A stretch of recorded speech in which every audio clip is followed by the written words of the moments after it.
So, Harry. Yes. If you were to have an accident... Get that look out your eyes. I know what's going through your head right now. If you were to have an accident and you were to lose a body part... Yeah. What body part would you prefer to lose? Okay. If I had to lose one... You have to lose a body part, yeah. Life or death. I'm going to go with my left arm. Your left arm? Okay, my whole left arm. Okay, interesting. Obviously, right arm's better arm. Yeah. But then it means that I can lie on my side without, like... Where does my arm go? That is such a new answer. Have you never thought about this? No, but now that you mention it, it is genius. You're right. Yeah, you could totally get by on that. Yeah. That uncomfortable feeling you often get when you just want to lie on your side and you like do you put your arm behind you to put it in front of you? Like it's never quite comfy, and I always end up with shoulder pain. So just lop it all off. Just lop it off and just have one single arm for one all-purpose right arm for all your arming needs. Again, get that look out of your eyes. Some films are fine just the way they are. Other films sometimes take it way too far. But really, how bad could it get? Let's go beyond the box set.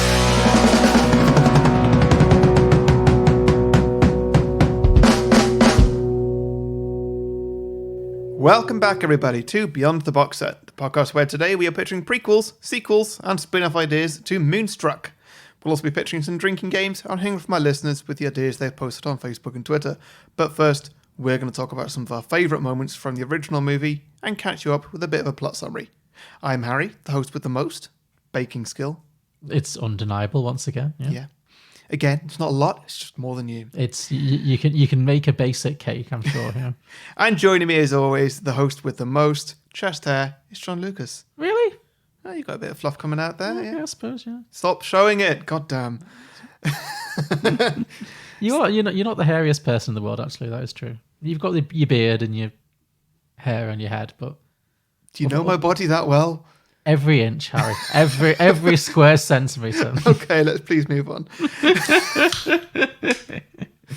Okay, so Moonstruck then. What do you think of this then? This is part 3 of our film starring musicians. Yeah, and this was my pick. So that should give you some clue that I enjoy this. Well, at the end of last week, I was torn between doing a really bad Madonna movie called The Next Best Thing, or this, which is a really great Cher movie. Which is the best thing. It is the next best thing. It is the best thing. I'm glad you agree. I guess it's a spoiler for your reaction to it. But yeah, I'm glad we chose this film. I'm glad we got to this at some point. Not to say that I don't want to at some point maybe investigate the film career of Madonna, because that's a conversation. But I did say I would try and keep away from really bad films for at least a little while.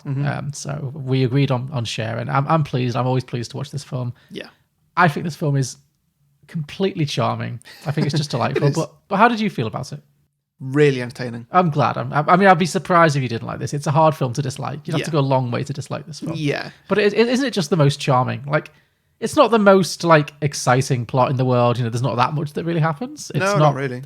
It's not the most innovative film, but it's just very likable. You can just so fun to watch. It is. Everybody's great in it. Yeah, everybody's great. The acting is fantastic across the board. Every character has a little thing going on. Mm-hmm. Like even the most minor one-scene characters, they'll have a little line or something that says, "I've got a backstory. I'm not just here to give lines away. I've got I've got my own life going on, and it doesn't need to be in this film."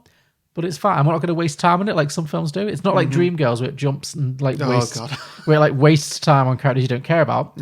It has its central characters, but it makes you care about everyone around them. Yeah, which is really, really nice. Yeah. And yeah, I love the fact that this is a rom-com. It's a romantic film, clearly, with no young people. It's really a grown-up romance story. We say that Nicolas Cage is like early 20s. Well, that's the other thing. So Cher was 41 when she made this movie. How old do you think Nicolas Cage was? I mean, you guessed already. Yeah, I think I looked it up at the time. So I think early 20s. Yeah, he's 23. 23. To which I say, work, Cher. Yeah. Because it doesn't really show. I love... She's got some grey hairs at the start. But that's for the character. But I don't know if he's supposed to be playing older or they just decided to not make that a thing. But yeah, I love that. I always love a film where it subverts the expectation and makes the woman older and the man much younger. But then the fact that they never mention it at all, and I never questioned it. I was like, of course he'd fancy Cher. It's Cher. Yeah. And of course she'd fancy him. He's a very sexy man, unfortunately, with the face of Nicolas Cage. Oh, in this, I mean, we'll get to how hot Nicolas Cage is in this movie. It's a whole conversation. That's a conversation to be had. But I think it's a very rare thing to see a romance about like grown-ups, not as in like people who are like have lived lives, and because even rom-coms that star people who are about the age that Cher and Nicolas Cage are in this movie, like people like Jennifer Aniston and Paul Rudd, I know they still make rom-coms, but they're all like very adolescent rom-coms where it's like, oh my god, I'm so in love with this person. If I don't get this person, I'm just gonna die. And when I've got them, it's like happy ever after, and then we're just gonna kiss, and everything's gonna be great, and life's gonna be fantastic. Yeah. And this movie isn't like that. It is. It is. What are you talking about? I mean, it is about love. He is very much like that. He is, but she's he is not. very much like, oh, if I can't find love, I want to kill myself. Hand me a knife. Okay, no, yeah, he's literally like that. But you pretty much described this movie. Just okay, then. fine. What I mean Your point is, is not well made. Okay, fine. Let me walk that back. What I mean is, like, most rom-coms act like being in love is the most important thing in the whole world, and the happy ending is getting with someone. And I just feel like in this movie, I love the fact that Cher, she's got other shit going on. Yeah, she doesn't have time for any bullshit. She gets proposed to multiple times in this film, and every time she's like, yeah, sure. It's never like, oh, I've been waiting my whole life for this. Yeah, that's it. Like, yeah, she's just so blasé about the whole thing, which is great because. Yeah, that's what I mean. Even like the romantic peak of the movie when he like literally sweeps her off her feet. Yeah, and he's like, "I'm taking you to the bedroom," and she just kind of goes, "Fine." She's just like, "Okay, fine, whatever. Take me to the bedroom." Like, she's got other shit going on, and like. And the older characters as well. Like, I love the fact that this is very, very clearly not the first time this has happened to Cher. Like, exactly. Like to this extent, I don't even think it's the fifth time. I think it happens all the time in this film, in Cher's character, or just in Cher's life. In this character's life. Yeah, that's the thing. Like, she's lived, and the older characters as well, like her parents and all the other characters. Like, it's not about, how do I put it? It's like.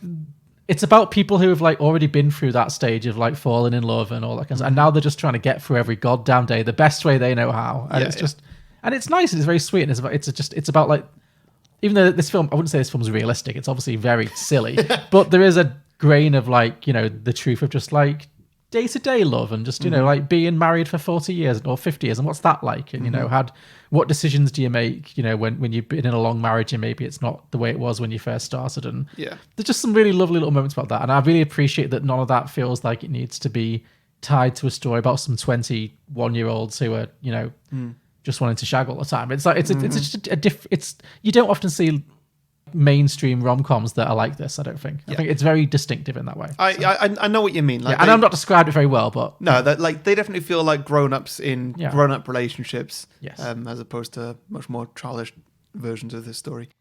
Yeah. Have some dessert. No, I shouldn't. Will you marry me?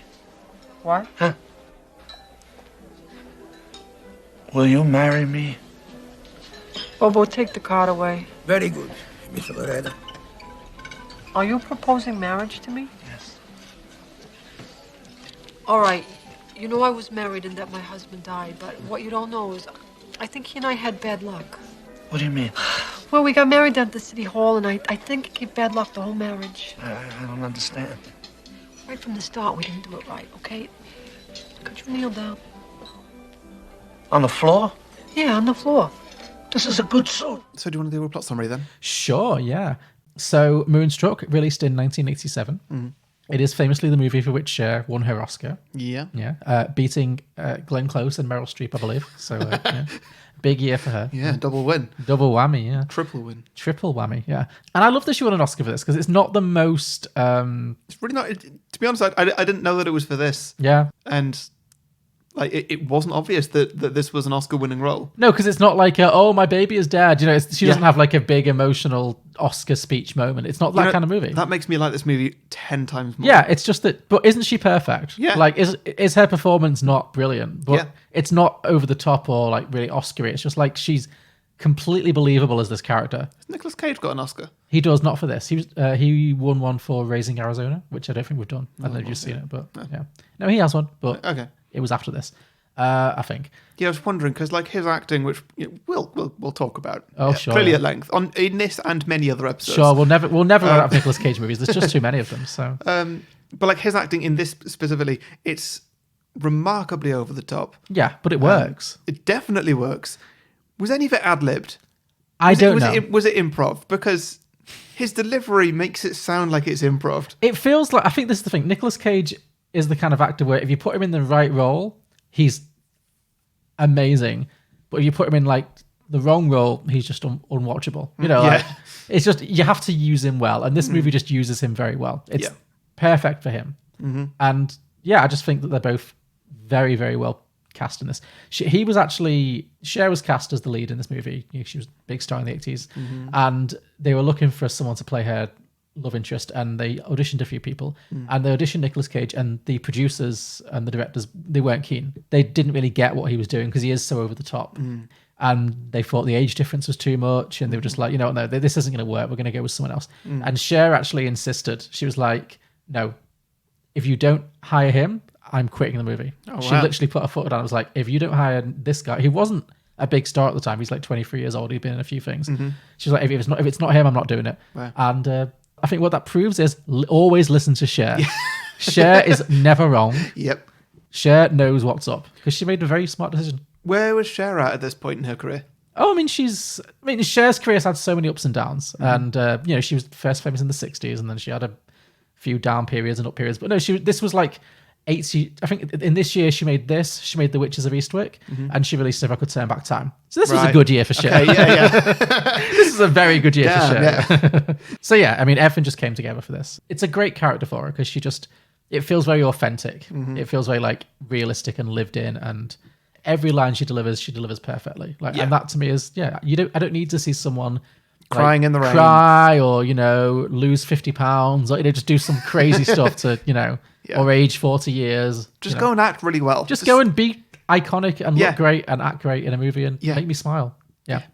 That's all you need to do. So. And be relatable. Exactly. Because that's what this is. Like compared to all of those other different types of roles that you just described. Yeah. This one is a relatable role. Yeah, that's the other thing. It's a very relatable film. I don't cry in the rain.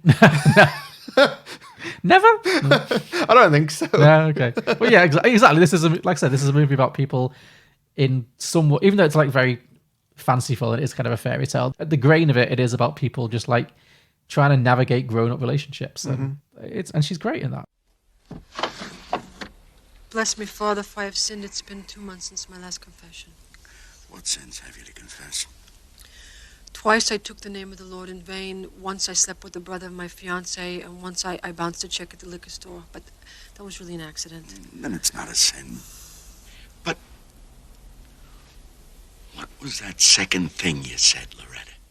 Yeah, so Cher and Nicolas Cage. Cher plays Loretta. She is a 36-year-old widow. Italian, very Italian. This is a very Italian movie. Never forget how Italian this movie is. This film never lets you forget that all these characters are very much Italian. Yeah. They're living in Brooklyn, which is a very Italian neighborhood of New York. So she's living with her two elderly parents, played by Olympia Dukakis and Vincent Gardenia, who were both also nominated for Oscars for this film. Those are great names. They are all great names, yeah. What's her name? Olympia? Olympia Dukakis, yeah. Wow. Yeah, that's a name. If you're born with that name, you're not going to be like an accountant. Yeah. It's like being called Madonna. You're going to be a star. Yes, so they both got nominated for Oscars. Wait, Madonna's actual name? Yeah, she was born Madonna. She's called Madonna Ciccone. Yeah. Also Italian. There you go. Cher's real name? Cher's real name is Sherilyn, but spelled with a C, so she just shortened it. So. Great. Yeah, so it's all there. Yeah. But what's Lady Gaga's real name? Is that the difference? No, okay, no. Different one here. Her real name is Stephanie, so that's not as exciting. Oh, it's not Gagagovich or something. No, it's Stephanie Germanotta. So yeah, not as good. Also Italian though. Yeah. Lots of Italian links. All these people, yeah. Wow. Lots of famous Italians. Where was I? Yes, so she lives with her parents, played by Olympia Dukakis and Vincent Gardenia, who were both the actors nominated for Oscars for this film as well. She won, he didn't. Yeah. So this film won Best Actress and Best Supporting Actress, which I think both very deserved. Yeah. He would have deserved it too, but he lost to Sean Connery, which is fair enough. In what though? Because it might not be fair enough. The Untouchables. Sorry? The Untouchables. Oh, I've not seen it. It's Sean Connery's one of those actors who, like, he's one or the other. Sure, yeah. Well, in the Untouchables, this is a tangent. In the Untouchables, he is playing an Irish cop, Right. but he doesn't even attempt to change his accent. He just decides. Oh, that film. Yeah. Right. So I've not seen it. I've just heard about yeah, it. it's infamous. Like he made. I mean, for an American, they wouldn't really know the difference, but he Yeah. made no effort to change his accent. But Great. still a good performance. We might do it one day. Anyway, beside the point. Cher is living with her elderly parents. She's a widow. Her first husband died after a couple of years, and she is convinced that because of the way that they got married and because he died so young, she must just be cursed with bad luck. She's very superstitious. It's a very superstitious Italian family that she's in. But she is dating again. She's dating a guy called Johnny Camilleri, played by Danny Aiello. Yeah. Yep. We meet them having dinner together in the local Italian restaurant, and he proposes to her. It's the worst proposal It's ever. it's a funny, sweet, but very wrong proposal. Yeah, like he's basically a baby. I think Cher's dad says he's a baby, and it's actually a perfect description of him. He's such a man child. Like he's but not in like a throwing tantrums. Like No, he always he's a wants nice his enough way. guy. He's just a bit dim. He's just a bit dim and a bit of a putz. Yeah, He's sweet, but he's a bit dim. you can see why she's like fond of him. He's not like a. That's the other thing. This film doesn't make it'd be easy to make him like the villain, so that you don't feel bad that he gets screwed over a little bit.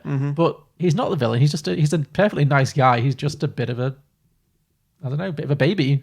He's not Cher. You know, but he proposes to her in this restaurant, and it is very funny. It's a very funny proposal because he's not made any plans. He's not even bought her a ring. He just kind of thinks he can ask her nicely over dinner, and she says, "Well, you know, you need to get down on one knee," and he goes, "This is a nice suit." But I like that then it cuts to the waiter. It's like, he's going to ruin his suit. Yeah, exactly. It's a real point of concern. And then he doesn't have a ring, so he has to give her the pinky ring, which he's like, he really likes his pinky ring. And it's just, it's not very romantic, but it is very funny. Yeah.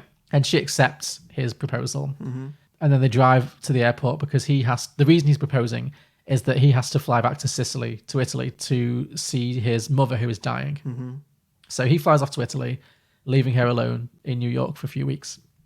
I did love the scene when she's watching his plane take off, and she's stood next to like a really old Italian widow woman all dressed in black, and she's like, "I put a curse on that plane. My sister is on that plane. She stole a man from me." And Cher's like, "Well, I don't believe in curses." And she's like, "Well, neither do I." It's good. But then you see Cher like look at the plane with this like expression of like mild concern. She's like, her facial expressions in this film are just fantastic. They really amuse me. They're brilliant, yeah. But ultimately, the plane does not crash, and he goes to Sicily. No. And and she goes home to her parents and tells her father and then her mother. Well, she tells her father that she is engaged to Johnny Camilleri, and he's having none of it. He doesn't like Johnny Camilleri very much. He's very resistant to this. He like says, "I'm not going to pay for it." You know, he's just a classic grumpy dad. Yeah, he's not paying for it. And then they go and wake up the mother, who's like asleep in bed, and they shake her awake, and she just wakes up and kind of, without even like missing a beat, she kind of just goes, "Who's dead?" Great intro to a character. Great, yeah, because it just sums her up. She's got this kind of really world-weary kind of, just quality. She's just kind of very sarcastic all the time. Yeah, and at this point, I'm still thinking that like his plane must have gone down then. So like, because that's been foreshadowed, and then the mum wakes up and says, "Who's dead?" I'm like, okay, well, even though they don't know it, he must be dead. He now. might be dead. Yeah, that might be the plot. But yeah, because I'm not sure if I've seen this before. I think we watched it together, but years ago, and I think it was at the end of a like long film marathon. You were probably like asleep and half drunk. So yeah. Because I have a memory of like watching it, but I don't really remember any of the film. Yeah, it's a delight to revisit. I've watched this like 8 times, and I always enjoy it. So yeah. But yeah, so she tells them that she's getting married, and the dad doesn't really like the idea. And the mum says, "Do you love him?" And Cher says, "No, I don't love him, but he's nice enough." And the mum says, "Good, because if you love them, they drive you crazy. Yeah. So it's actually better to." They're very practical like that. They're all very practical in this film. And she's like, "It's better if you don't love him. At least if you can get on with him, that's all you need." So so they make peace with it. And but before Johnny goes to Sicily, he asks Loretta to call up his brother Ronnie, and that's going to be confusing in this plot discussion as I jump between Ronnie and Johnny. But you could just call him Nick Cage and Danny Aiello, yeah. But yeah, so Johnny says, you need to call my brother Ronnie and invite him to the wedding because we have this feud and there's bad blood between us and we need to make peace. And I don't want to get married until I've made peace with my younger brother. Yeah. It's weird that he's doing that now rather than like a week ago, just to be like, hey, Ronnie, our mum's about to die. Just thought I'd give you a last chance just to come and say hi. Well, I think this is all about his Johnny's character being like this kind of a bit of a baby. Like he's clearly avoiding it and just pushing it all on Cher. Like he's just running away basically, avoiding his responsibilities. So yeah, he's like, Cher, you fix my 5-year family problem. I'm off to Italy for a week. And boy, does that backfire. And it backfires horribly on him, but it works out for everybody in the end. Yeah. But yeah, so she calls Ronnie, the younger brother, who was a baker, and he immediately hangs up on her. Like she says she's Johnny's fiance, and as soon as he hears that, he's like, "What's?" He says something like, "What's done can never be undone." He just hangs up on her. Yeah. So she goes round to his bakery and tries to speak to him, and this is when we're introduced to Nicolas Cage, who is, of course, playing the role of Ronnie. And yeah, I'm going to make a controversial statement here. Okay. I have never fancied Nicolas Cage more than I do in this bakery scene. I don't think that's a controversial statement. No, do you think it's fair? He's pretty hot, yeah. I think it's absolutely like, because you don't see his face for a while. No, sure, yeah. And that really helps. Yeah, no, I know what you mean, yeah. Because like initially he's just like, oh, that's just a really hot man. But then he turns to the camera like, oh, it's Nicolas Cage. I do not know how to feel about this. I'm still okay with it. Okay. Yeah. He's got that kind of Jack Nicholson kind of ugly, sexy thing going on, I think. You're weird. I know, but I'm not alone in this. No, you're clearly not. No. I mean, today wouldn't touch him, but that's the thing. Is that like I know how Nicolas Cage turns looks. out. Yeah, like, I know how he looks when he gets older, and so when I see him like young like this, I still see the same person, but like you know. No, I can put that to one side. It's fine. Yeah. Yeah. I can cope with it. Cool. Okay, Yeah. great. But yes, so she goes to the bakery to try and talk to him face to face, and he tells the story of why he's got this 5-year feud with his brother, and it boils down to the fact that he was once engaged to be married to a woman, and somehow Johnny distracted him by accident, complete accident, distracted him in the bakery, and Nicolas Cage, Ronnie, accidentally cut off his own hand. Yeah. It's so ridiculous. It really is. But he plays it so like, well, not straight. He's Nicolas Cage. He's playing it like to the rafters, but in such a way that is so funny. Yeah. Like, so he's going on about how he lost his hand. Like, I lost my bride. I lost my hand because when he lost his hand, his fiance left him because she couldn't handle the one hand thing. Yeah. So he's like, "Where's my hand? Where's my bride?" It's See, this is the sort of thing that really makes me think, like, was this script written? Like, who wrote this? And like, how did they write this and think that this was gonna work? But it did. I know it did, because like it's amazing. It's an iconic scene in an iconic film delivered by an iconic actor. Yeah, I think. But how do you write that? I think they really found the right. I don't know if anything was improv. I've not read anything to suggest that it was, but I just think Nicolas Cage was. I think Cher was very correct. I think he was the perfect actor to make this work. I can't imagine many other actors and this not just being stupid. Yeah. But because he is just so inherently ridiculous, it just really works. Yeah, and it's really funny. Do you know about me? Oh, Mr. Camarero. What? Do you know about me? Okay. Nothing is anybody's fault, but things happen. Look. This wood is fake. 5 years ago, I was engaged to be married, and Johnny came in here, and he ordered bread from me, and I said, "Oh, okay, some bread," and I put my hand in the slicer, and it got caught because I wasn't paying attention. The slicer chewed off my hand. It's funny because when my fiance found out about it, when she found out that I'd been maimed, she left me for another man. That's the bad blood between you and Johnny? Yes, that's it. Yeah, but that's not Johnny's fault. I don't care! I ain't no freaking monument to justice! I lost my hand! I lost my bride! Johnny has his hand! Johnny has his bride! You want me to take my heartbreak, put it away, and forget? So Cher is just kind of bemused by this. Oh, and he threatens suicide as well, which is not normally something I'd laugh at, but in this movie it's so funny. He's like, It is hilarious. "Get me the knife. I'm going to slit my throat right here and now." And he's got Give me the knife, Karen, the big one. Yeah, and he's got his little bacon assistant. He's like, I won't do it. She's taking it very seriously. And then him and... Also, Cher just doesn't seem to care at this point. No, Cher is completely like... She's like, so blasé about everything. That's what makes Cher amazing in this movie, because she never like gets stressed. She's just like, fine, can we go upstairs and have a coffee? He's like literally threatening suicide. She's like, can we just go and have coffee first? And so he's like, fine. He takes her up to his apartment. And again, like talking about tiny characters who never come back, like the girl in the bakery who literally has no scenes ever again, just gets this one little scene where she goes, I'm in love with this man. Yeah. He'll never know, but I'm in love with him. And then Forgot about that. yeah, and it's like in any other film that'd be a plot, but no, I mean she's just gonna have to deal with it because he marries Cher. Yeah. Spoiler alert, but like it's just very funny. Like no character in this film was wasted. Everyone's got a little backstory that they need to be given, even though like literally like an extra. Yeah. So Cher and Nicolas Cage go up to his apartment and they have she cooks him a steak. Drink for food. Definitely a drinking game. Is the food in this movie is all over the place. But we'll talk about it. Yeah. But she cooks him like a bloody steak. And they have this whole conversation about how she thinks she kind of psychoanalyzes him. She's like, you're a wolf. And I think you gnawed your own paw off. You gnawed your own hand off, metaphorically, because you weren't in a good relationship. And they have this whole argument about, relationships and who's to blame for what happened to him.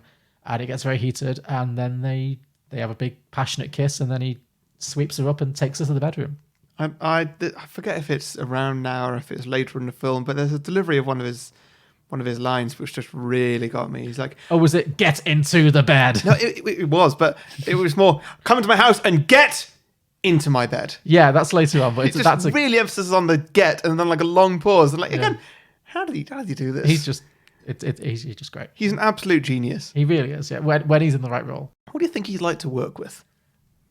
Oh, I'm sure he's a nightmare. I mean, when he was 23 and had nothing to prove, I'm sure he was. Who knows? Maybe this was a different guy. I think today, from what I've heard, he's definitely eccentric. But this is young Nicolas Cage. He's just trying shit out. Yeah. But I don't know. But it's great, and I love that you can. It never gets said out loud, but you can absolutely tell that Johnny Camilleri, Danny Aiello's character, like Cher's fiance, has never given her this kind of a night before. No. This is very clear. Like, yeah, she's getting a ride she's not had for a very long time, if ever. Like, oh, it's such film sex. It really is film sex. Did you notice, like, so they lie down on the bed. He's lying on top of her, I think. Yeah. And the camera's quite close up, but just showing sort of like head and shoulders sort of thing. Yeah. And you can see all 4 of their hands, or 3.5 of their hands, are all in shot. Yeah. And like they've just lay down on bed. They're both still wearing their clothes, but then they just start going at it as though like they're not wearing their clothes and everything's happening, but it's not. I love film sex like that because it doesn't make any sense. No, yeah. How did either of you wiggle your way out of your clothes? Yeah, Cher was not going to show her boobs for this movie. She didn't. No, it's not that kind of film, Harry. Like, I'm not complaining about that. Sure, I'm just, no, I just I like pointing out when people have sex in films that just doesn't make sense. No, yeah, I'm not. It's certainly not a very realistic. All sex the clothes on and all the noise. Yeah, I mean, and the next day her hair is flawless. Yeah, she's in full makeup. Like she looks great. But yeah. But yes, also they do have this very passionate sex scene, and this is like the fateful night. So we cut away from Cher and Nicolas Cage for a while, and we go to see the older family, like Olympia Dukakis and Vincent Gardenia, and they're having like a family meal, and they're reminiscing about the past and like the moon, and they're talking about how back in the day there was this fantastic full moon, hence the film title Moonstruck, where Cosmo, who is Cher's dad, proposed, I think, to Cher's mom. Yeah. And so it is kind of setting the scene of how they've had this great romance in the past. Also, I mean, we have to talk about how quotable this movie is. There's so many quotes, and we'll individually, like, do you have a favourite line in this movie? You've talked about get into the bed. Yeah, no, it's definitely get into the bed. That's my standout. Okay, because there's a small one in this scene. It's not like a very memorable scene, but there's a small one in this scene that made me laugh so hard. Because they also live with Cher's granddad, who's like this very old man who has like 6 dogs. So he comes in, he just wanders in and out of scenes, like without actually really contributing much, but it's very funny. Yeah. But he's sat at the dinner table and his dogs are like jumping around his lap, and Cher's mom has cooked this whole meal, and he's like he keeps throwing all the food on his plate onto the floor so the dogs can eat it. And Olympia Dukakis, like, in the most deadpan voice says, "Old man, if you throw any more of my food to those dogs, I'm going to kick you till you're dead." It's just great. That's good. Yeah. That's a great line. That's a great line, yeah. And she delivers it so well, much better than I just did. Yeah. Oh, man, if you give those dogs another piece of my food, I'm going to kick you till you're dead. But yeah, we get a little montage then of like the night. So Nicolas Cage and Cher are lying in bed together. They've just had sex. They're, full romantic glow. Mm-hmm. And there's a lovely, lovely scene with the auntie and uncle as well, where the uncle jumps up in the bed and he sees the full moon again. And he gets very excited. Yeah. And he's standing at the window. And then his wife says, and this guy's like 75, whatever. He's an old man. And she says, when you stand up in the window in that light, you look 25 years old. It's so sweet. And then they have sex and it's lovely. It's just nice. This film is very sweet. It's very sweet and romantic. It's like very like relationship goalsy in many ways. Not in all ways, but in some ways. Yeah. So basically, this night has this moon appears, this full moon, which is supposed to signify like true love, I guess. The next day, Cher wakes up still in bed with Ronnie, and she's overcome with guilt. And she's like, that can never happen again. I'm marrying your brother. This was a huge mistake. You need to come to the wedding, but you can never tell Johnny what just happened. And Nicolas Cage is having none of it. He's like, I can't do that. I'm in love with you. And then we get the iconic, RuPaul's favorite. Snap out of it. I didn't realize it was 2 slaps. Yeah, it's a slap. It's a classic drag queen double slap. Yeah. She slaps him across the face twice and delivers the most iconic Cher line of all time. Yeah. Snap out of it. It's just perfect. I wonder if they knew that was in any way iconic when they did it. No, I think again, the delivery was just so perfect. You can't script something like that. It's movie magic. It's just snap out of it. So she tries to break it off, but he's insistent that he's fallen in love with her and he can't let her go. And so to calm him down and to kind of placate him, she agrees to go to the opera with him that night. Yeah, because that'll calm him down. A second date, that's going to calm him down. She wants it. She's had a good night. She's had a good roll in the hay with him. She wants a bit more Nicolas Cage.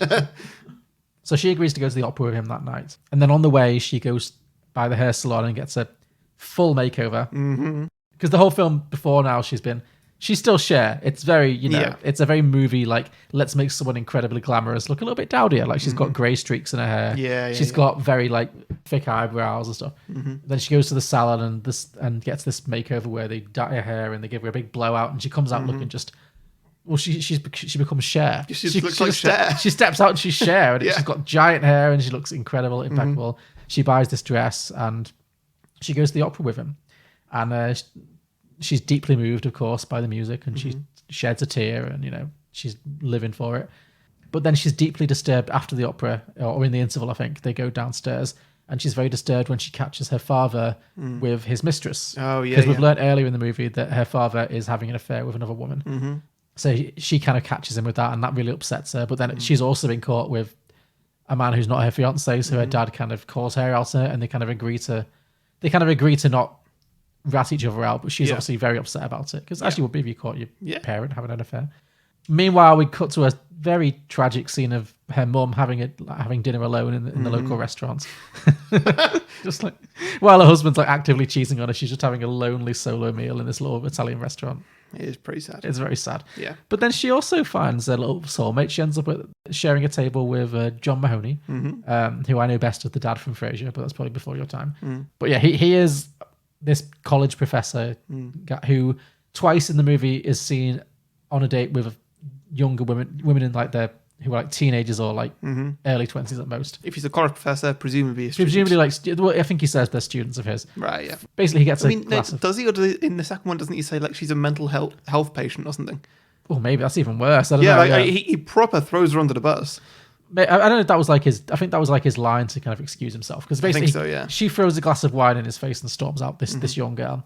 And then Olympia Dukakis kind of takes pity on him and invites him to her table. And they have kind of a heart-to-heart about...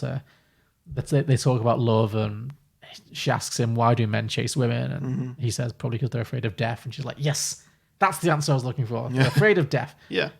But they really... No, you're getting mixed up. Oh, no, that was Johnny Cameron. Yeah, that's her theory. Her theory is that men chase...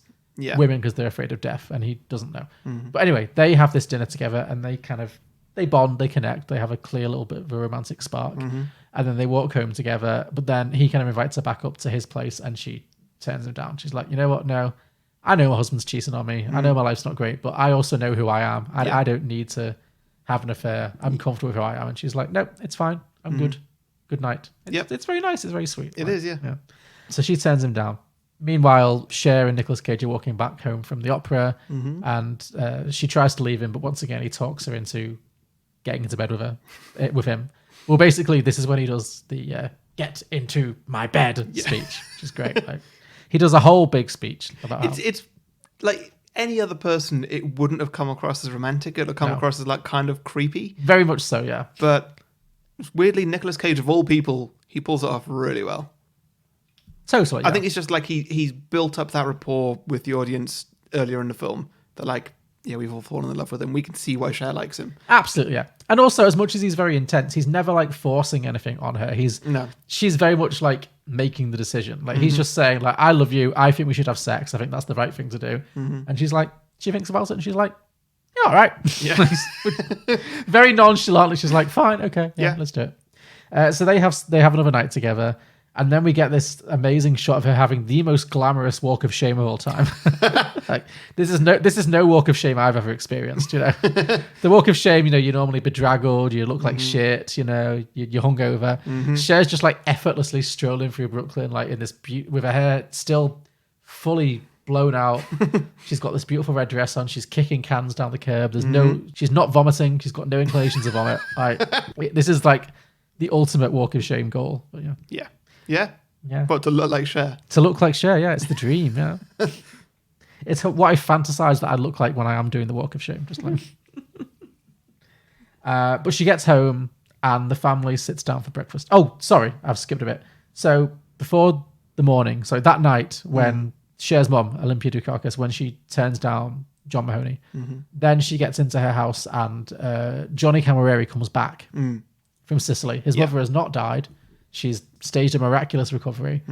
And so he has a little heart-to-heart with... Which I've got a question. Like, she's got to be, what, like 80, 90? Sure, yeah. She seemed in good health. Like, what do you count a miraculous recovery? Because, like, when we saw her before, yeah, she was lying in bed, but she was completely conscious and, like, flapping her arms about and everything. Like, she looked fine just lying down. So, was she ill? I don't think she was really that ill. I think he was just like using it as an excuse. Yeah. Right, yeah. Or he was like very like panicky when actually there was nothing particularly wrong with it. But whatever. She's fine. She seems to have recovered. So yeah, Olympia Dukakis has this conversation with him. And that's when she says, that's because she has this theory that men cheat on their wives because they're afraid of death. But no man will admit it. But Johnny then admits it. He says, yeah, maybe it's because men ultimately are afraid of death. And she's like, finally, you told me what I want to hear. That's great. Yeah. And then I really love the scene when her husband comes in from like seeing his mistress, and she just kind of, without any kind of preamble, she just kind of says, Cosmo. What? I just want you to know, no matter what you do, you're gonna die, just like everybody else. Thank you, Rose. And he just gives her this like very tired look. Yeah. Like this is not the first time they've had this conversation. Like the kind of look you give to someone you've been married to for like 50 years, and he just kind of goes, "Thank you, Rose." Goes to bed. Yes. It's great. It's so fun. Yeah. So they have this little heart to heart, and then he goes to bed. And then, so the next morning, Cher comes home from her walk of shame, and the family are all having breakfast. Well, first she sees her mother, and they're having a conversation, and she admits that she's kind of having an affair with someone who's not Johnny, and then Johnny knocks on the door, and then we get another. I mean, there's just so many quotable lines, but again, and it's all in the delivery. Cher's mom says when Johnny knocks on the door, Cher's mom like freaks out a bit, and she goes, "You've got a love bite on your neck. Your life's going down the toilet." It's just so funny. It's Ronnie on the door, actually. It is actually Ronnie at the door, but they didn't know that. So yeah, Ronnie turns up, and then Johnny turns up shortly thereafter, and then Cosmo comes down. The whole family's basically around the dinner table, the breakfast table, I should say. They're all around the breakfast table. Everybody's there before Johnny, like including the aunt and uncle, the granddad, all 6 dogs. Everybody's there. They're all waiting for Johnny because, like, right, okay, it's the breakfast. It's a new day. Let's get some drama out in the air, eh? Yes, that's it. Because then, Ronnie comes around and basically forces Cher to admit that she's in love with him, and she doesn't want to marry Johnny. So everyone's like, oh God, Johnny's going to come. She's going to have to dump him, and it's going to be in front of everybody. But also during this time, just as like a starter for the drama, Cher's mum does confront her husband and just say like, stop seeing her or something like that. Oh yeah, that was a lovely scene. I Yeah. thought that was after Johnny turns up, but you're right, it's not. No, yeah. So they're at the breakfast table and Cosmo sits down and the mum, Olympia Dukakis, says, have I been a good wife to you? And he says, yes, you've been a wonderful wife. They've been married for 50 years probably. And she says, well, then I want you to stop seeing this mistress. She kind of drops the mic. She's like... He doesn't really say anything. No, he stands up and he slams the table. Oh, yeah. And he has his ragement, but then he sits down and he says, okay, fine, I'll do it. And it's a great reaction. It is a great reaction, yeah. And then he says something very depressed. He says one day a man wakes up and realizes his entire life is built on nothing. And I think this is the moment that wins her the Oscar because it's such a beautiful little moment. And she kind of looks him square in the eyes and says, your life is not built on nothing. I love you. And then they hold hands and they say they love each other. And it's a lovely little, I loved all the while this is happening, all the reaction shots from Cher and Nicolas Cage. Like Cher is doing a perfect covering her face with both hands, in shock, just oh my god, I'm so embarrassed. Yeah, I've got my boyfriend here, my husband's just coming, and my parents are doing this in front of everybody. I couldn't do it any other time. Oh, Mum, I'm so embarrassed. Yeah. And then Nicolas Cage, he's eating cereal or something. I love this. Yeah, he's living. I love this family. This is great. Living for the drama. Yeah, so it's better because he's a dramatic little bitch. He's loving this. This is what he wanted. So yeah, they reconcile. He agrees to stop seeing his mistress, and it's very sweet. Also, there's just side plots that don't get any time in the movie, but just nice to have. The aunt and uncle come round because they think that Cher stole the money from them. Oh yeah, yeah. And she's like, "Oh shit! When I was getting my makeover, I forgot to hand over the money." And you can give the shop money to the bank. In any other movie, that would be a half-hour plot. And this is this is the first we're hearing of it. But it's they've just had their own little plot in a different movie. I did think it actually because she leaves the shop. She takes this massive wad of money. I guess she works in their shop or whatever. Well, she's an accountant, so she does the accounts for all the local businesses. Right. Yeah. And she's going to go and deposit that in the bank. And it's a massive wad of money. And she puts it in just a regular bag and she's holding it in her hands. Yeah. And she's not looking on edge that she's carrying so much money. No, she probably does it every day. Yeah. I guess, yeah. But it doesn't really come up again. But then that's when she walks past a shop that's selling nice clothes and stuff. Oh, did you think she actually had stolen the money to get her makeover? I don't think that she's stolen it. I think that she might have taken some of it or borrowed it or something right, okay. to buy herself all new clothes and get a makeover and stuff like that. And I was like, oh, okay, that's something. It's interesting. Yeah. You know what? Maybe she did. It's never actually said that all the money was there. I don't think she's the kind of character who steals from her auntie and uncle. I don't think so either, but that's just what I took the film to imply. Sure, maybe it was supposed to make you wonder that, yeah. But I ultimately don't think that's what her character is. I think her character is very, very moral and very, loyal to her family. That's something we learn about her character, that she's very, superstitious and loyal and, she cares about her family. So, but yeah, I love that's just this little thing that happens off screen. That they're having, they've got their own little drama going on, but we don't need to see it, but it's there. Yeah. But then eventually Johnny turns up, Johnny Camilleri. He comes back to the house. And before Cher can confess that she's having an affair with his brother, he says, I can't marry you anymore. Yeah. Because he says, my mother's recovered and I'm worried that if I tell my mother that I'm getting married to you, it'll kill her. So I'm just going to have to call off the wedding, which is very romantic. And it's convenient. It's very convenient, although Cher still kind of has an amazing reaction to it when she gets very angry, unjustifiably, but fair enough. She gets very angry. And he's like, look. I'd say it's justifiably. Yeah, it's just, he has strung her along, yeah. Yeah, completely. yeah. I think in theory, of course, she's not up for getting married to him anymore, but she's definitely wait, why aren't you going to marry me? Am I not marriage material? Well, she's not going down that route, but she absolutely could be. Yeah, sure. And in her head, she might be. Yeah. And it is quite unreasonable for somebody to say, you know what, actually, I don't want to marry you because it might kill my mum. Well, that's just a weird superstition. Shut up. Do you love me or not? Yeah, no, it's clearly a get out. Clearly neither of them really wanted to get married, which is the thing. But no, there's a great little exchange where I think he says something in 10 years' time, you'll see this makes perfect sense. And she kind of immediately drops back. She's like, in 10 years' time, you'll be dead and I'll come to your funeral in a red dress. That's harsh. How old is he? Yeah, I know, right? Yeah. He's got to be, her age, maybe a little older? I don't know if that's the exact line, but it was something like that. Yeah. Maybe it was just one day you'll see and one day you'll die. Right. Whatever. Anyway. Okay. But then, so he gives back the ring and he says, look, I'm sorry, I can't marry you. And then Roddy jumps in and says... He doesn't give back... She gives the ring back to him. She gives the ring back to him. Yeah. And then Ronnie, Nicolas Cage, stands up and says, well, if there's an opening. I love that he doesn't hesitate at all. No, yeah. Like the minute the ring comes off her finger, he's like, right, I'm on it. Yeah. I'm on it. This is it. It's going to happen. I also loved earlier on when I think Cher or maybe Olympia Dukakis tells Nicolas Cage, "Oh, Johnny's in Sicily visiting your mother. She's dying," and he goes, "Yeah, we're not close." Yeah. Yeah. He does not care at all about his dying mother. Like, not at all. But yeah, so then Nicolas Cage takes Johnny Camileri's ring and proposes to Cher, and she accepts, of course. Yeah. And then Olympia Dukakis says, "Do you love him?" And Cher goes, "Oh, Mom, I love him something awful." And she goes, "Oh, that's a shame."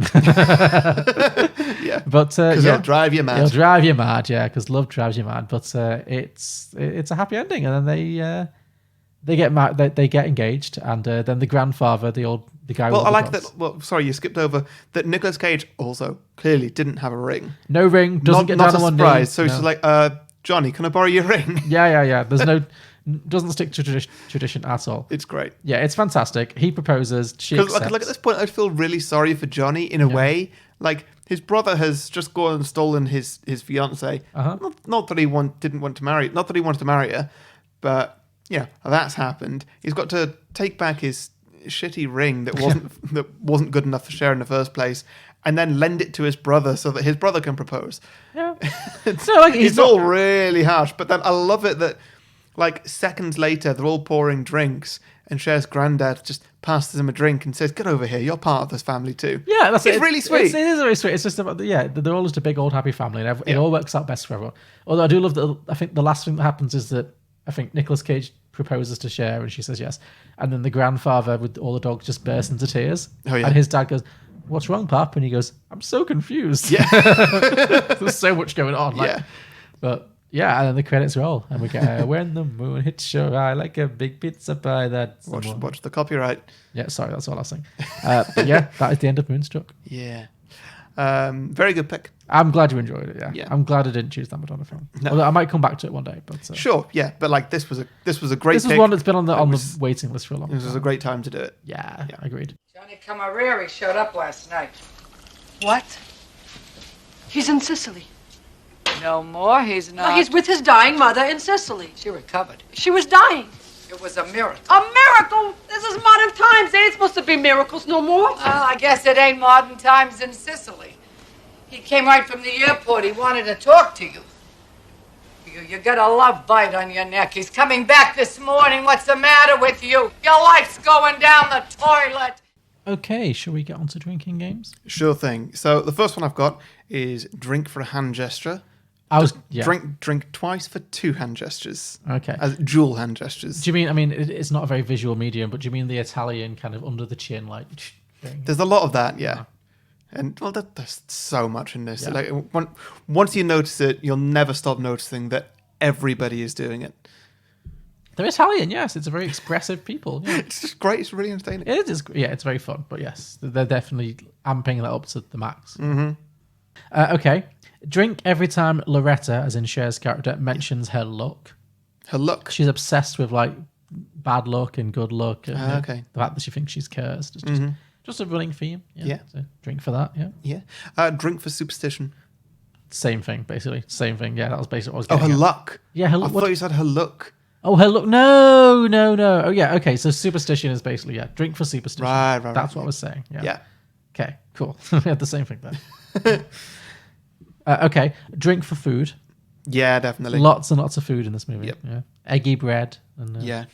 Yeah, it just really made me want to have spaghetti. Yeah. I'll tell you what, actually, that eggy bread, that really turned me on, that eggy bread. Really? She would...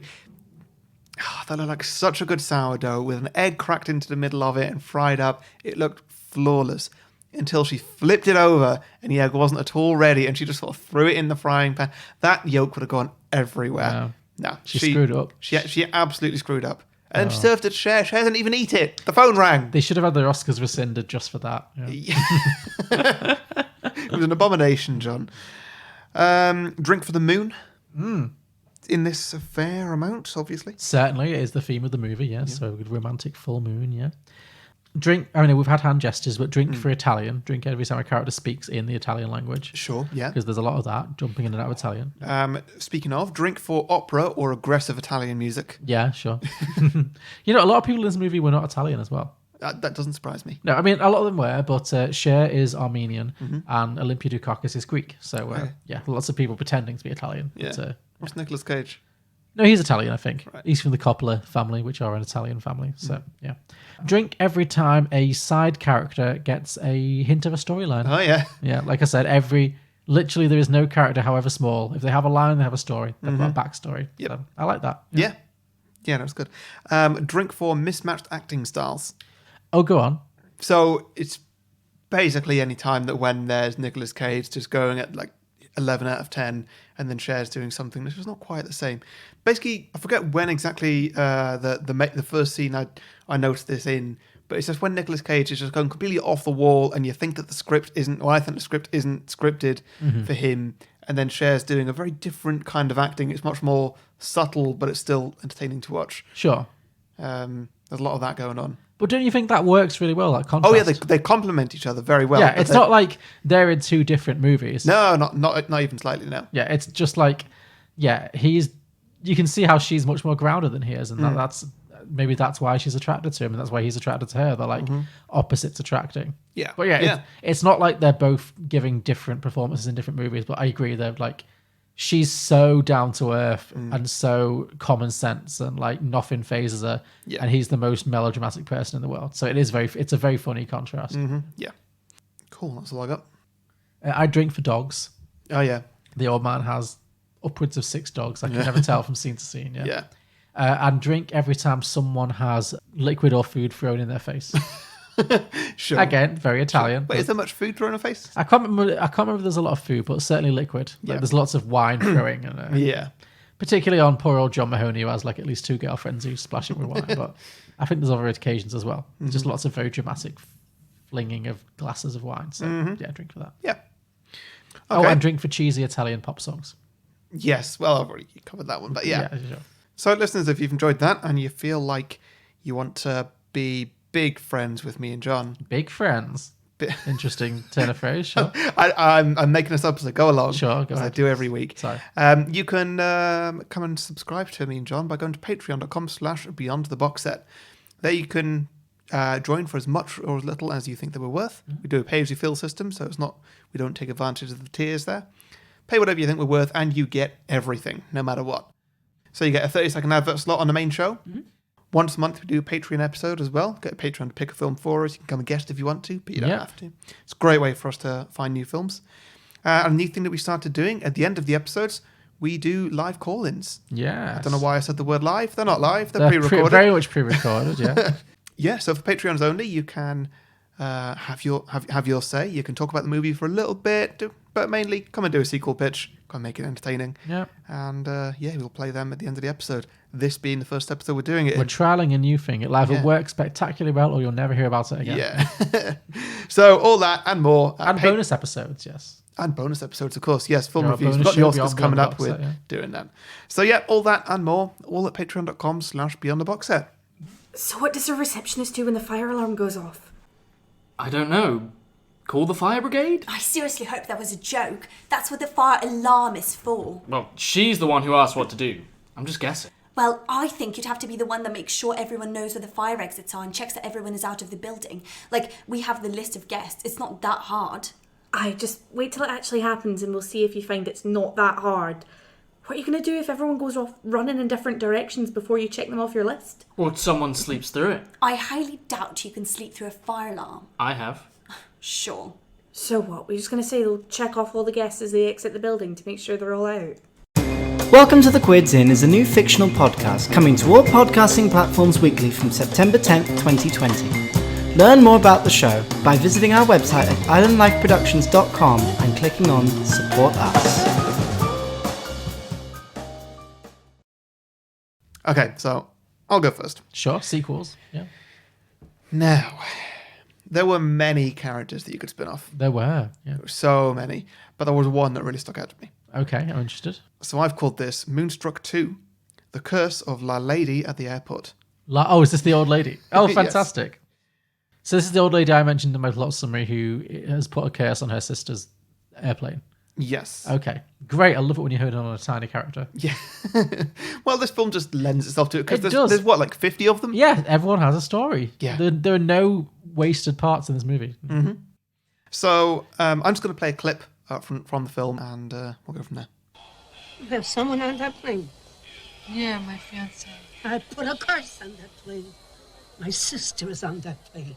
I put a curse on that plane that it's gonna explode, burn on fire and fall into the sea.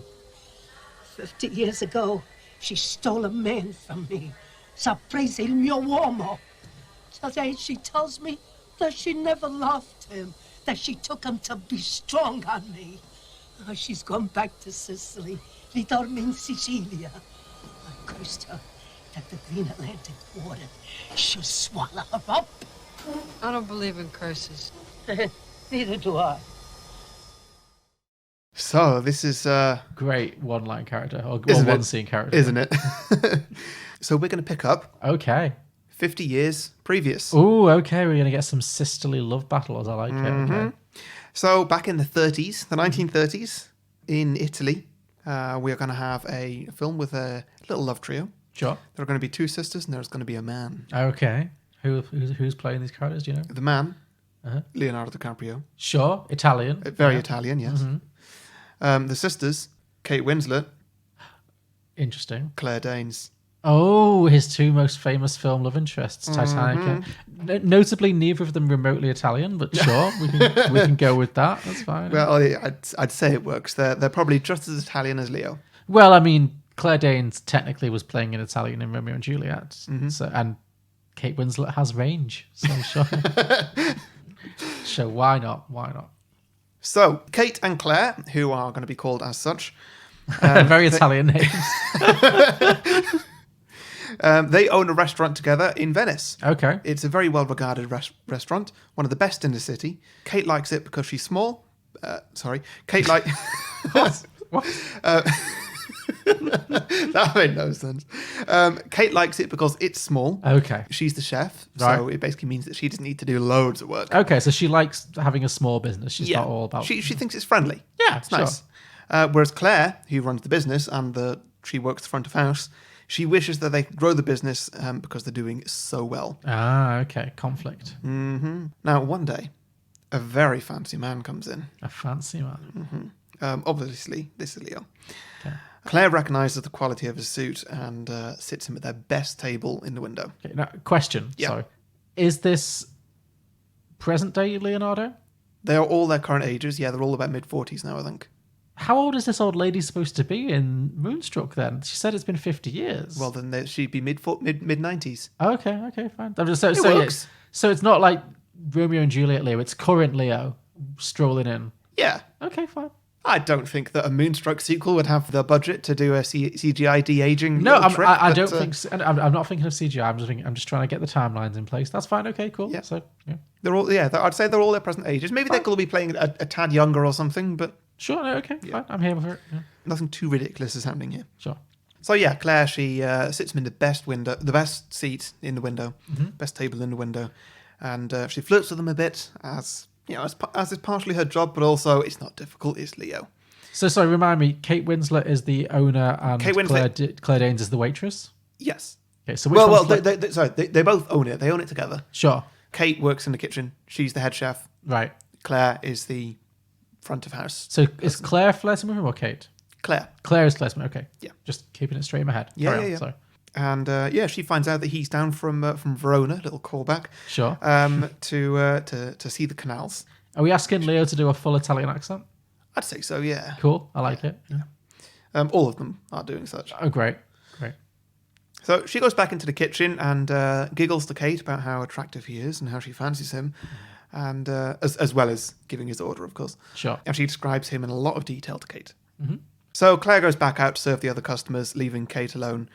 And Kate looks a bit annoyed and has a bit of a rant to one of the other staff members there. Because she's trapped in the back all the time, whereas Exactly, Claire yeah. gets to go and like flirt with people. Exactly. Sure. Okay. So yeah, she's saying that Claire gets to look all pretty and meet all sorts of fancy people, while Kate has to stay out of sight and cook all the meals in a super hot kitchen, which makes her sweaty and just generally quite unattractive. Okay, so it's kind of a like pretty sister, ugly duckling situation kind of thing. Yeah, I'm not saying like she's ugly, but like no, but she's not. But when somebody's actually working in a kitchen, like sure. in real life, it's not an easy place to look. Yeah, no, we're attractive. priming her for the makeover, is what we're saying. Yeah, 100%. Yeah.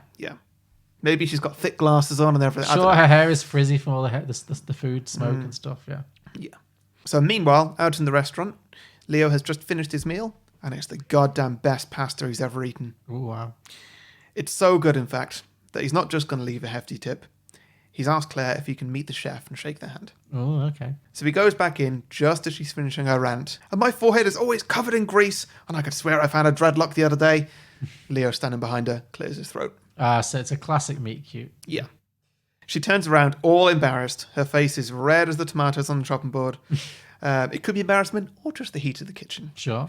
And he says, "That was some of the best pasta I've ever eaten, and I just wanted to meet the chef who cooked it up." Even though Kate looks an absolute state, Leo looks to her with that strong, confident face, and she just loses herself in his eyes. Clara stood behind Leo with a big scowl on her face. You know, clearly she's jealous. Yeah. Yeah, of course. Leo, he thanks Kate, lightly kisses her hand, even though it's a bit sweaty and has tomato juice on it. He sees past all that. He sees her Exactly. inner beauty. Yeah. And he leaves. He's very thankful to Claire on the way out as she sees him out, putting a hefty tip in her hand. She says, "Come again, won't you?" And he nods as he leaves. Sure. He's going to come again. He's probably going to be a regular now. Several times a night, probably, by the end of this story. He replies that he simply must come back to the best restaurant in Venice, in his opinion. So the next day, when they open up the restaurant again, they've both got a big spring in their step. Kate is singing to herself in the kitchen, she prepares, and Claire is dancing herself around the restaurant as she sets the tables. That evening, when Leo comes in, Claire is waiting at the door for him and sits him at the same table with a bit of a giggle. The two of them flirt a little, and he gives her the eyes as he places his order. She hesitates a bit, realises she's left a bit of a long pause, and apologises and leaves with a big blush on her face. He eats another delicious meal and asks to meet the chef again.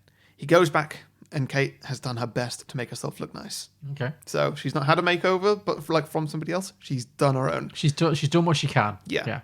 It's not the best. No. She's let her hair down. She tried to brush it. Is it one of those things where her lack of finesse is kind of part of her appeal? Yeah. Sure. Yeah. Okay. Makeup's a little sloppy. It's there. Sure. It's not. It's there, she's You tried, you can see that she's. Are we setting up that he's more attracted to Kate than he is to Claire, and Claire's very jealous? Is that kind of what we're trying to go for here? I'm trying to go for ambiguity. I don't feel like I've done it very well, but I'm trying to. Yeah. Okay. Anyway, so Leo walks in and gives her that look again, and he asks both of them this time. You two run the best restaurant in town, and you have the most delicious, heartwarming food and the most friendly waiting staff in all of Italy. When was the last time that somebody cooked for you two? Oh, okay. And so Leo hangs around for the rest of the evening, chatting to them both when they're not working, and he even pitches in a little bit here and there, just sort of waiting until they close up, basically. Sure. And so when they've seen all the customers out, Leo insists that the two of them sit down and open a bottle of wine while he goes and prepares a meal for them in the kitchen. Oh, okay. They sit for about half an hour or so while the full moon shines in brightly through the window. And they hear, "Well, the moon hits Of course. just out in the background. They actually get through 2 bottles of wine while they just gossip and chat together like they always used to before the business took over their lives. Sure, okay. So a bit of a fun interval, yeah. It's cute. But it's the last happy moment that the sisters share. Oh, God, they're not going to black out, are they? No. Okay, good. It's not that story. No, I'm not gone there. Oh, thank God. Okay. Leo comes out and waits on them hand and foot. He brings them more wine. He serves them a very fancy 3-course meal for all 3 of them to share. He sits with them. They sit, they eat, they laugh together. They have a great time. Leo can't decide who he likes more. And they're both battling for his attention. They talk and they laugh as the camera pans out the restaurant and over the moonlit canals of Venice. And that's the end. Okay, and it's going to so who do you think is going to be the old lady in the airport whose sister stole from her? Is that It's ambiguous, who knows? the great mystery? So it's which sister is it? Oh, that's interesting, okay. So who got Leo and who actually loved him? Who knows? I feel like I think like Leo and Kate were meant to be because it feels like they've got more of a romance story, like the dowdy one who's stuck in the back, but who has like all the cooking talents. I feel like it's Kate, and also because Kate and Leo. No one ever says Claire and Leo, which is that movie's a classic. No one says Claire and Leo. Yeah. So I think Kate and Leo were meant to be, and Claire stole him at the last minute somehow. So you think that I think Kate is the one at the end. Kate is the old lady. Yeah, Kate is the old. Kate Winslet has made a career from Titanic. To be honest, that's where I like. Kate was the first I cast, and it was because like, who do I cast as like a young version of a really old lady? Yeah. So the old lady could be like Gloria Stewart. Yeah. Yeah. Yeah, I think Claire stole him somehow. Maybe she sent Kate away, or maybe she lied to them in some way, and fully stole him. And then Kate ended up opening a very successful restaurant in Brooklyn, New York. 50 years later, she finds out the horrible truth. Yeah, maybe Leo's still alive by some miracle, and after the curse, they reconnect and they get back together in their old age. Maybe. Yeah. But only maybe. Only maybe. Who knows? That's all ambiguous. I like that. I think that's good. I love that you focused on such a tiny little character. Well, she was a great character. She was a great character. No, I mean it. I'm not being sarcastic. Yeah. I think it's fantastic. I love. But it was a character that like there was enough to go on. There's like, clearly a backstory. Yeah. Yeah, because like the other baker who's like, I love him. Yeah. Like, there's not actually anything there. There's not really much there. There's the aunt and uncle who they run a shop or an accountancy thing. Like, yeah, sure, there could be something there, but they've not given me anything yet. Sure. Yeah. Whereas the old lady just like, yeah, well, my sister stole a man from me. She tells you her whole prequel pitch in her one scene. So, exactly. Yeah. So there it is. Like it. Very good. What was the title again? Moonstruck 2: The Curse of La La Lady at the Airport. Curse of La La Lady at the Airport. Rolls off the tongue. Fantastic. Should we get to me? Yeah. Okay. So I have decided to do a direct sequel. It is called Moonstruck 2: That's Amore. Nice. 30 years have passed since the events of the original film. Loretta and Ronnie, as in Nicolas Cage and Cher, are still married. They have a very tempestuous marriage, but they've made it work. Okay. They still very much fancy each other. And they had a daughter who was born shortly after the events of the original film. Is it Meryl Streep? No, it's not. That would be great, but no, she's a little old for the role I'm playing it. This is a woman who's like in her late 20s, early 30s. Yeah. So much as I would love to cast Meryl in that moment. I'm just never going to let anybody forget that Meryl played Cher's daughter. Yeah. Well, that's the thing. They played like lesbian lovers in Silkwood, and then Did they? Yeah. No, Meryl found it very amusing when they played mother and daughter. No, so how did they get Cher for that? I mean, I get like Cher. Do you want to be in a Mamma Mia movie? Oh my god, yes. But like, do you want to play a great grandmother? I guess they were like, I can imagine they were like, do you want to play Meryl Streep's mum? Do you want to play Meryl's mum? And I bet Cher was like, only if she's dead. Yeah. That's probably the way it works. But yeah. Hey, Cher doesn't give a shit. I will not stand next to that woman. Do you remember when we watched Mamma Mia 2 in the cinema and Cher appeared at like the 90-minute mark in the movie, and like you just see like the bejeweled, glittering foot step out and that those really Yorkshire old ladies sat opposite us were like, "Oh, there she is!" So funny, loved it. So are we though. I know, it was great. It was a great moment. Like that's Cher just does great movie appearances. Like it's always an event. No, it's not. It's not Meryl anyway. It's not Meryl. Oh, well, I need to watch that again. Mamma Mia 2. Yeah, I watched it with my mum recently. She enjoyed it. Yeah. But no, it could be Amanda Seyfried. I'm not sure. Oh no, actually, I have cast this person. But okay. So sorry, I've already forgotten. Where are we? So Cher, it's 30 years later. Right. Cher's still married to Nicolas Cage, and they have a daughter who is in her late 20s to early 30s. And this daughter is called Gabriella because it's got to be a very Italian name. So Gabriella. Nice. Yeah. And she's been off living in Europe for several years. She went off to study and she stayed in Europe for maybe 10 years. But as we pick up this movie, she's moving back to Brooklyn to be closer to her family for the first time since in like a decade. So obviously Cher and Nicolas Cage are very excited. Their daughter's, the baby's coming home. Sorry, my Italian accent's going to really wander in this episode. No, but they're very excited about that. So Gabriella comes home. And I'm thinking, who can play Cher's daughter? And so I was thinking it has to be someone Italian because it's a very Italian film. Sure. And so I did think potentially you could go with Lady Gaga. Okay. And she's a little bit old for this role. Yeah. But then so was Cher in Moonstruck. So I think it tracks because Cher was 41 when she filmed Moonstruck. She I think there's a line when she says, "Ma, I'm 36." And I was like, okay, sure. Yeah. Like, you can pull it off. Whatever. Yeah, Cher. Whatever. Yeah. So yeah, Lady Gaga may be playing like Cher's like 27-year-old daughter when she's actually like 35. Yeah, no, that absolutely works. You can live with it. Yeah. How's she looking? Cher or Gaga? Gaga. Gaga's looking good. Well, no. I actually describe it like is she looking like Lady Gaga, or is she looking like A Star Is Born Lady Gaga, or like, you know, what's the deal here? Does she look like a superstar? No, well, I think we should do it's not a big or is she going grey? Like, no, yeah. Well, I was thinking, maybe not going grey, but you could definitely do a callback to the original where she comes back and she's kind of quite not that interested in her appearance, and she's kind of just a bit dowdy. But then, spoiler alert, there's a love story in this movie, so maybe she has a whole makeover. That's not really the point of this movie, but I could see it happening, and you know, Gaga can do that. Gaga has the Cher gift for reinvention, so yeah, maybe there's going to be a makeover scene. Okay. But initially, she's just, you know, she's Cher's daughter and Nicolas Cage's daughter, so she's an attractive lady, and she's, you know, smart and sophisticated, but. Anyway, she's back in town. Yeah. And Cher and Nicolas Cage are delighted. You know, they hug and they cry, and, you know, they cook pasta ragout. You know, it's all happening. Yeah. But also Lady Gaga, she reconnects with some old friends, some childhood friends who she left behind in Brooklyn when she moved to Europe. And they go for a night out on the town, and they get quite drunk. And on this night, she meets a guy, a handsome Italian boy named Leo, who's about her age. Okay. Yeah. It's not DiCaprio. Okay. He's too old for this role. Okay. I've not cast this. Well, maybe because, I'll be honest, I've stolen huge amounts of this plot point from a terrible film that I've been very tempted to do on the podcast called Little Italy. Okay. And it stars Hayden Christensen. Right. So this could be You want Hayden Christensen and Lady Gaga? Maybe. It's not set in stone. It could be someone else, but sure. Okay. No, let's go for it. Yeah. He's called Leo. He's a good Italian boy. He's very handsome. Yeah. And on this night, she meets him in a nightclub. She doesn't recognize Hayden him. Christensen in a romantic role. I never thought it would happen again. Oh, it's in. We need to do Little Italy. It's I've held off on it. Is it before or after Star Wars? Oh, it's post. It's recent. It's post Star Wars. It's right. terrible. Okay. But I really enjoyed it. But I'm going to give you some space. But at Sure. some point, I'm going to bring it back. So Yeah. it's fair warning.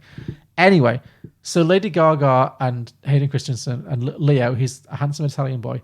They meet in a nightclub or a bar or whatever. One thing leads to another. They end up spending the whole weekend together. Yeah. They have a romantic weekend. They fall in love. And it's only at the end of that weekend when they're saying goodbye to each other and they're like making plans to meet again in the near future because they both like each other so much that they realize that he is in fact the son of Salvatore Campiolo, who is Nicolas Cage's greatest rival. What? But he wasn't a character. That wasn't a character in Moonstruck. Okay. No. So you've made all this up. I've made a character up. Right. So okay. I've made a character. So basically, this sexy Italian boy. This is as fantastically ridiculous as it needs to be. Yeah. So this boy that Lady Gaga, as Cher's daughter, has had a fling with, is the son of Ronnie Calamare's deepest rival in the baking scene. He's a fellow baker called Salvatore Campiolo, who Nicolas Cage... Did you make that name up too? I made that name up, yeah. It sounded very... I just Googled the most generic Italian names and put them together. Yeah. That's a great one. Yeah. What is it again? Salvatore Campiolo. Nice. Completely made it up, yeah. Is engaged in a lifelong bitter feud with Nicolas Cage. Great. They're both bakers. Great. And they have had a lifelong feud. Big question. Yeah. Who have you cast? John Travolta. Nice. Yes. Nice. Because, of course, those two go together so well. Yeah. So, yeah, it's John Travolta as the dad. Lifelong feud with Nicolas Cage. The reason for that feud at this point is unclear, but they hate each other and their families can never speak. I'm basically setting up a classic Romeo and Juliet situation. I can tell you. Yeah. Oh, also, I'm saying John Travolta as Salvatore Campiolo should have an eye patch.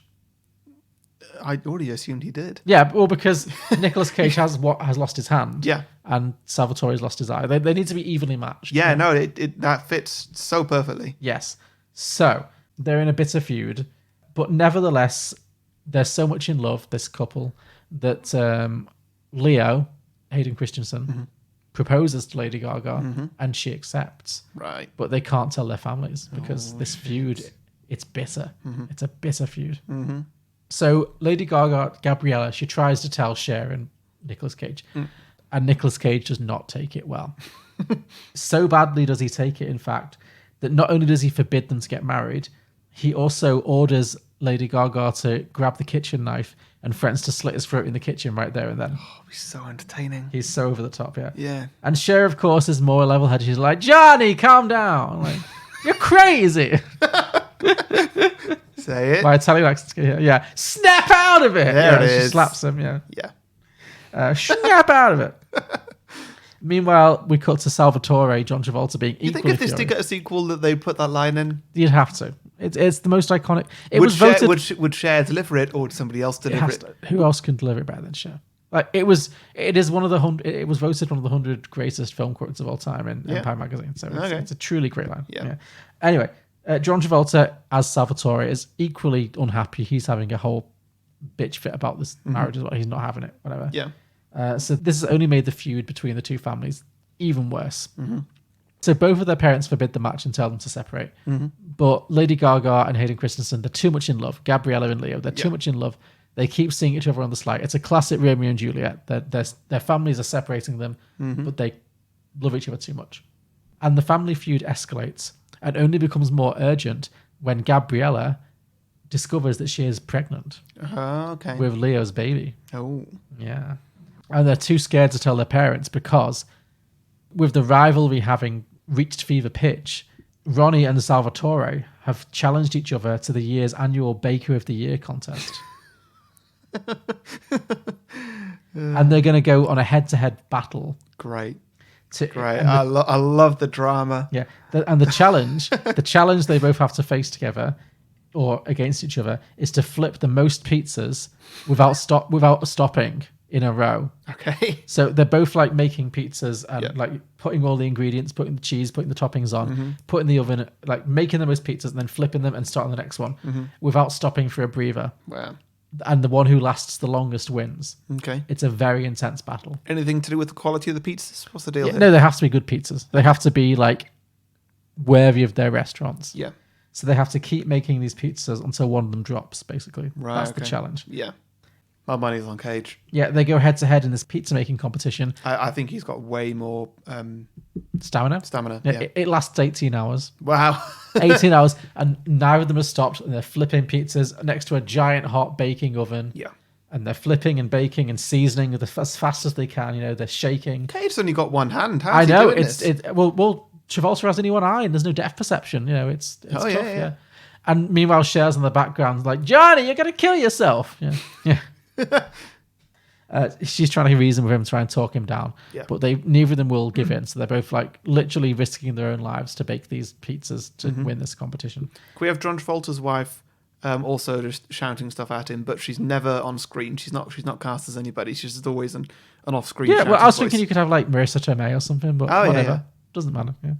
Yeah. So they're in the midst of this battle, and eventually, like they're both like dripping with sweat, and they're both old men. You know, it's risky for their health. And eventually, Gabriella and Leo They're not old men. They're like in the 50s. They're like in their late 50s. Yeah, they're not young men anymore. Once they're pushing themselves to the limit. Yeah. So Gabriella and Leo come running in, and they try and calm it down, and they're like, "Look, this has to stop. You're gonna kill yourselves." And then she admits that she's pregnant, and that makes Nicolas Cage even more angry. And then he's even more upset. Once again, he's trying to grab the knife. He wants to slit his own throat. Yeah. He tries to shove his face into the oven, and Cher's like, "No, you're crazy. Snap out of it." She's just thrown that line out left, right, and center. Great. Yeah, and so basically, Cher and Lady Gaga and Hayden Christensen pulled John Travolta and Nicolas Cage out of their suicide bids and are like, "Look, this is ridiculous. Snap out of it." Where did this feud come from? What is the reason behind this feud? Why do you two hate each other so much? Yeah. And they both finally admit. Nicolas Cage starts first. He says, "He stole my grandmother's ancient recipe for pasta ragout." And then John Travolta goes, "No, you stole my grandmama's ancient recipe for pasta ragout." And they both look at each other and they realize all this time they've had the same grandmother. So they both, for like 50 years, have thought that each has stolen the other one's pasta ragout recipe. Yep. Turns out this recipe came from the same grandma, who was both of their grandmas. They are, in fact, cousins. Right. So John Travolta and Nicolas Cage burst into tears, hug it out, make peace. The feud is over, and they decide to work together from now on, and they decide to bury the hatchet. Right, okay. And then And they all eat pizza. And then Lady Gaga, who is like fully pregnant at this point, and Leo, Hayden Christensen, they both look down at her pregnant belly and look at each other and go, does that mean we're related too? Yeah. And then Cher just goes, that's Amore! And then Cher sings a song and then the credits roll. Yeah. Great. And that's the end. Yeah. That was very hilarious. Thank you. I was pretty pleased with that one, yeah. So yeah, that was Moonstruck 2, That's Amore. And it does end with a big Cher sing-along because you need that. Yeah, sure. It's important. Sure. Cool. So those were our sequel pictures. Now we're going to introduce a new section. We'll see how long it lasts.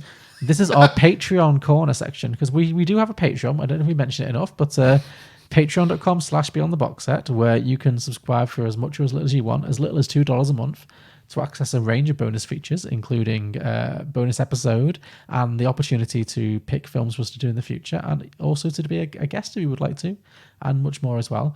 And our new feature is that we have invited our patrons to call in and leave some recordings where they can just say something about Moonstruck. They can leave a sequel pitch.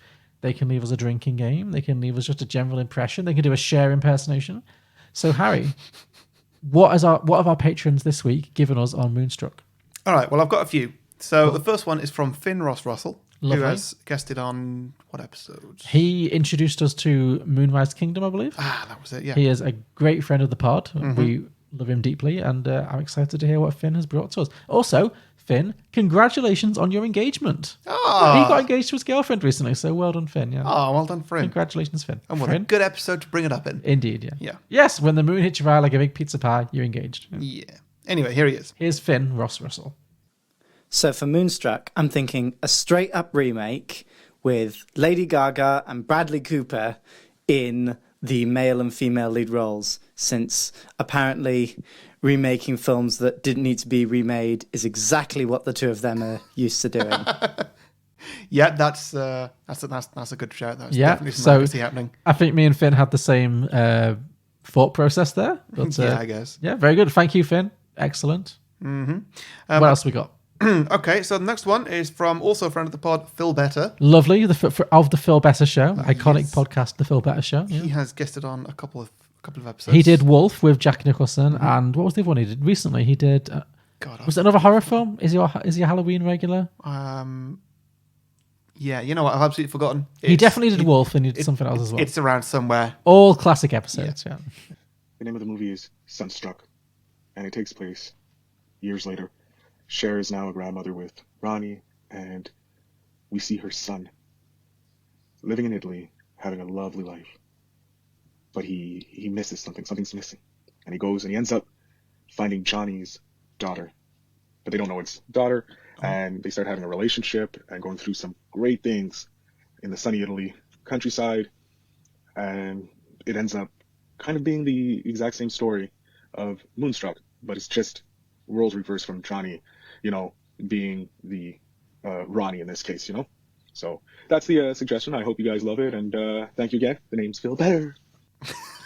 I like that ending. Yeah, good good flair. Yeah, so I guess again that's kind of similar to what I came up with, like a lot of sibling swapping and role swapping, but it's all in the family. So yeah, no, I like that too. Very good. Thank you, Phil Better. Okay, next one is from Louise Ball. Have you heard of her? I don't know who that bitch is. Never do you? Never heard of her. Well, anyway, she has guested on many an episode. Sure, and, yeah. is eager to guest again, and I see her quite a lot. Anyway, here she is. Hi guys, just wanted to give a shout out to John for making this amazing choice this week. Now I don't need to snap out of it, because Moonstruck is in fact the greatest romantic comedy of all time. Fact. It's absolutely amazing. I really enjoyed it, rewatching it. My sequel pitch for you guys is Moonstruck. Some years later, Nicolas Cage has to come to terms with the fact he no longer has that chest and abs of steel. He, in fact, has man boobs. And that's as far as I got with that. So, thanks so much. I've been Louise. Bye. Very good, very good. Moonstruck, I can see it. Yeah. Oh, great. Cool. Should we move on to listener submissions? Just Sure. For our general non-paying listeners. Yeah. Okay, so we have a few this week. It's a bit of a harsh way to refer to them. Yeah, the proles, the povos. The commoners. The commoners, yeah. Joe Herman said, Toonstruck. We love everybody. We love you all. We love you all, yeah. Joe Herman said, Toonstruck, an animated version of Moonstruck. Oh, yeah. John Kausig said, Honey, I Shrunk the Moon. Very good. Mike Carey said, Star Wars, that's no moon, struck. I thought you liked that one. Chris Gee said, Mars struck. Mm-hmm. Over on Twitter, Martin Gardner at MG Loves Fun said, Moon Suspect, a crossover with Cher's 1987 movie Suspect, in which Nicolas Cage plays a deaf-mute man accused of murder, and Cher has to write "snap out of it" on the whiteboard for him. Mike and Oscar at MM and Oscar said, Cher, Nicolas Cage, so much 2020's nude bathing in Sunstruck. Moonstruck, Sunstruck. Yeah.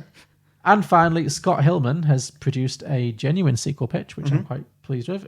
He says, Ronnie and Loretta are still together, Cher and Nicolas Cage. So I guess it's 30 years later, whatever. Yep. They're still together and still constantly arguing. At Johnny's funeral, Danny Aiello's character's funeral, an accidental encounter with a lawn ornament causes Ronnie to lose his other hand. Ooh. So he's now lost both hands. This makes their relationship even worse. Loretta asks her mother, Rose, for advice, and Rose tells her, if there's fighting, there's feeling. Mm-hmm. So it means the relationship is still strong. Yeah. So Ronnie leaves town for a while to attend a special school for physical therapy now that he's lost both of his hands. And Loretta finds that she misses him. So that kind of reignites their relationship a little bit. Unfortunately, while he's at this special school, Ronnie has another accident and loses his right leg. Loretta flies out to his side and reunites with her increasingly limbless husband. And they vow to stay together and rediscover their spark. Yeah. That's the end. So he's left with only a single leg left to stand on. But they're very much in love. Nice. So, yeah. Yeah, no, I like that. Yeah. That sounds brilliantly ridiculous. It does indeed, which is exactly what you want for this particular movie. So thank you, everybody, for those sequel ideas. We ask for your listener submissions every week, a few days before we record, by putting posts out on Facebook and Twitter where you can post your ideas. So make sure you like and follow our pages if you don't want to miss out. To listen to more episodes of Beyond the Box Set, you can subscribe and browse our back catalogue on any podcasting platform, including Apple, Spotify, Google Play, and many others, all of which you can also leave a 5-star review in the app. You can also support us on Patreon for as much or as little as you think we're worth, and you'll get all the bonus features, including being part of our live call-ins, having access to our bonus episodes, being able to choose a film for us to pitch sequels to in a future episode, and many more. You can find all the links in the description below or at beyondtheboxset.com. Nice. And next week, Harry, it's your pick. Yep. What have you got for me? Well, last time I picked a film, I tried to do a little game where I just named a cast member and tried to see how long it would take you to guess it. Sure. I think I said Jamie Foxx, and then you just went in straight away. I said Jamie Foxx. You were like Showgirls. No, Dreamgirls. Like instantly. Yeah. So I'm just wondering if you can do it again this time. Okay. Challenge accepted. I'm going to give you a clue by clue. The first word of the film is the. The. Okay. You've already failed. It's got a musician in it because that is the season. I'd say, from my point of view, this musician's most famous song is from this film. So it's not David Bowie. No. It's not The Prestige. No. Was he in The Prestige? Yes, and we've already done that. Was he in that, or was he in the other one? Yeah, no, he was in The Prestige. Okay. He was Nikola Tesla. Okay. This is the musician's most famous song, so it's not someone who's like a pop star then? I'd say it probably is. But their most famous song is from this film? I think so, yeah. I need more. Is it like their biopic, like Rocket Man? No, or no. It's a fictionalized film. Okay. From maybe the 80s, maybe the 90s. Interesting. Okay. The Bodyguard. Oh, Whitney. Oh, interesting. Okay, I've never seen it. Have you not? I have never watched Seriously? The Bodyguard. No. Wow. Okay. Wow. You've struck gold. Yeah. I was maybe we'll see how it goes. Yeah. I was like, what famous singer has a film in which their most famous song? But of course, The Bodyguard. Well, it could have been Dolly Parton as well, I guess, for 9 to 5. But yeah. Sure. Yeah. which I considered. Well, I mean, there's probably others. Sure, yeah. Okay. So, Whitney Houston's The Bodyguard. Mm-hmm. Interesting. I have not seen it. I'm intrigued. Nice. Okay. So, listeners, join us next week for The Bodyguard starring Whitney Houston. Yeah. So thanks, everybody. Thank you very much. See you next week. Take care. See you later. Bye.